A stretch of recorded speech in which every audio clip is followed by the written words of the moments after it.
మా ముఖ్యమంత్రి గారు గవర్నర్ నారా చంద్రబాబు నాయుడు గారు భారత ప్రధాని దగ్గరే ఇవి పునర్నిర్మాణం చేయడానికి ఆయన దగ్గరే యాక్చువల్గా మళ్ళా ఫౌండేషన్ చేయిస్తామని వారిని ఆహ్వానించడం, వారు యాక్సెప్ట్ చేయడం.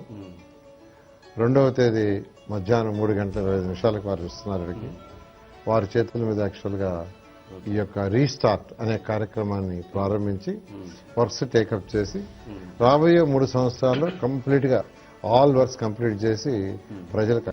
మా ముఖ్యమంత్రి గారు ఈ బాధ్యత నాకు ఇచ్చిన ఒకటే చెప్పారు, ప్రపంచంలో ఉన్న టాప్ 5 రాజధానులు ఒకటి కావాలని. అందుకనే మన భారతదేశంలో రీసెంట్ గా అంటే లాస్ట్ 5 years 10 years లో నిర్మించిన రాజధానులు నయా రాయ్పూర్ కావచ్చు, గాంధీనగర్ కావచ్చు, ఓల్డ్ది చండీగఢ్ కావచ్చు, ఇవన్నీ కూడా నేను పోయి తిరిగి వచ్చారు అధికారులతో.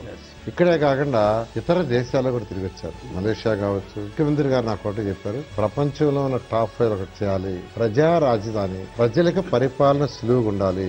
సులువుగా ఉండాలంటే మంత్రి, సెక్రటరీ, వాళ్ళ యొక్క హెచ్ఓడి కావచ్చు, అటు కమిషనర్ కావచ్చు, లేదంటే డైరెక్టర్ కావచ్చు, వాళ్ళ కింద స్టాఫ్ కావచ్చు, ఒకే దగ్గర ఉండాలి. అలాంటి డిజైన్ చేయమన్నారు. అందుకని ఇక్కడ 5 టవర్స్ డిజైన్ చేశాం. ఈ రాజధాని కార్యక్రమం 2వ తేదీ భారత ప్రధాని చేతుల మీదుగా రీస్టార్ట్ చేయబోతున్నాం. పునర్నిర్మాణానికి యాక్చువల్ గా పునఃప్రారంభిస్తున్నాం. దానికి రాష్ట్ర ప్రజలందరినీ నేను ఇన్వైట్ చేస్తున్నాను.